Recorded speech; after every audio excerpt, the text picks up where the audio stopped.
Pagi hari, setelah 2 malam menginap di Ugimba demi persiapan porter, akhirnya kami beranjak mendaki gunung yang terkenal mahal itu. Kenapa Kartens Pyramid mahal? Sahabat perlu tahu bahwa untuk mendaki ke sana, setiap orang pendaki itu butuh paling tidak 3 orang porter. Satu porternya itu gajinya 6-7 juta rupiah. Jadi kalau sahabat butuh 3 orang porter, itu butuh biaya 21 juta kira-kira.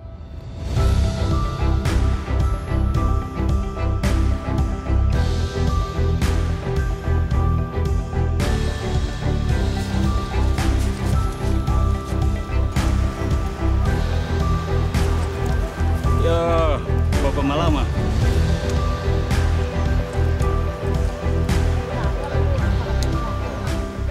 Jadi ini tua, baru saya mau makan jadi ambil ini. Nah, ini kita mulai masuk hutan. Nah, setelah dari Ugimba itu kita berjalan mengikuti jalur buru pada awalnya, di mana masyarakat berburu sampai ke lokasi tertentu. Tapi itu cuman ada jalurnya sampai dengan camp 1 kami. Ekspedisi ke Kartens Pyramid itu biasanya operator-operator itu menjual minimal 4 orang pendaki. Jadi kalau 4 orang pendaki aja dengan guide mungkin 2 orang, 6 orang, berarti sekitar porternya itu butuh 18 orang. Jadi timnya cukup besar. Apa yang unik di sana? Dari anggaplah tadi kita punya porter 18, laki-lakinya mungkin cuma 6. Sisanya 12 orang itu perempuan semuanya. Perempuan-perempuan Papua itu perkasa. Mungkin karena memang budaya mereka, perempuan yang bekerja, laki-laki berburu. Jadi asumsi saya, setelah beberapa kali ke sana ya, belum sering saya ke sana, tapi asumsi saya bahwa lelaki yang dilibatkan dalam ekspedisi itu pertama tugasnya membuka jalan karena mereka dengan berburu mereka tahu jalan. Yang kedua melindungi kaum wanita mereka agar tidak diganggu oleh kita barangkali atau oleh suku-suku yang lain.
Sekarang ini kita ke rumah langsung tiba di sini tuh namanya Kenda 3. Ini, Sini, ya. Kenda? Kenda 3. Kenda 3. Ya. Kita sekarang itu kita naik di sini, baru turun lagi di situ teriki. Baru hanya rasa sampai ke Jerening.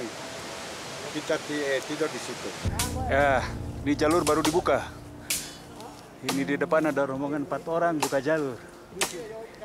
Hebat.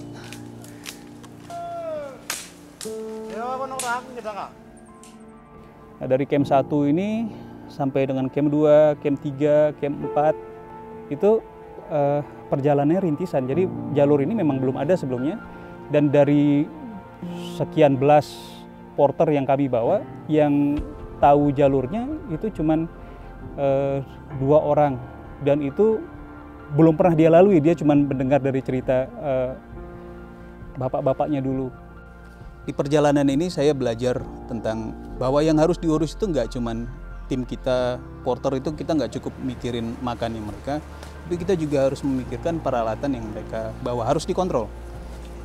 Mereka sempat meminta dana untuk beli alat masak kita, dananya sudah kita kasih, tapi kita nggak cross check apakah sudah dibelanjakan atau belum.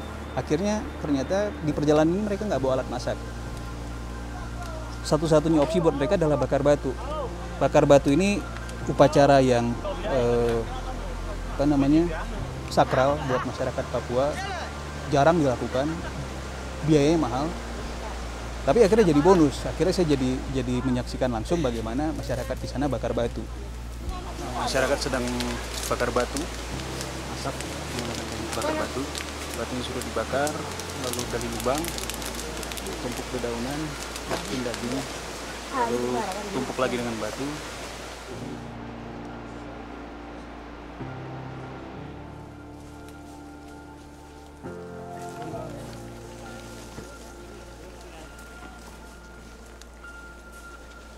Selain tadi vegetasinya yang sangat rapat dan baru dibuka, medannya juga selalu orang Papua itu mengikuti sungai. Jadi navigasi masyarakat di sana itu navigasi sungai, sehingga kita seringkali harus naik ke pegunungan, turun lagi ke lembahan, dan itu menguras tenaga.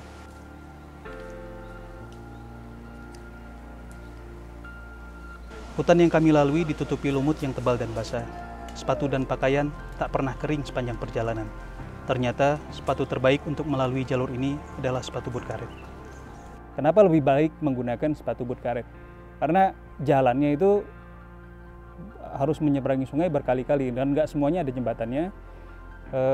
Bahkan ada jalur yang kita tuh betul-betul jalannya di tengah-tengah sungai, sehingga menggunakan sepatu boot karet itu memudahkan. Kita bisa cuman tinggal buka, peras kos kaki, pakai lagi, aman. Kalau pakai sepatu trekking itu nggak akan pernah kering sampai dengan ke atas, sehingga nanti kaki bisa lecet atau malah jadi ada penyakitnya.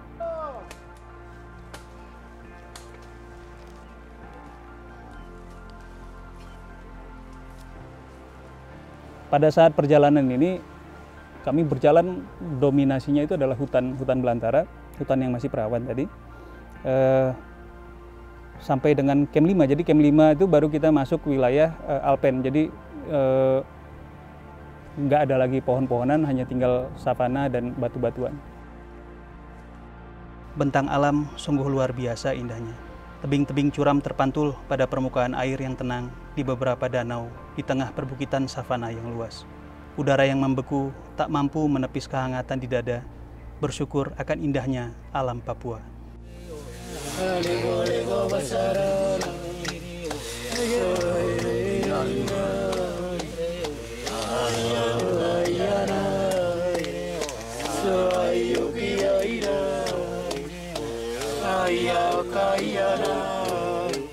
Sambung ya.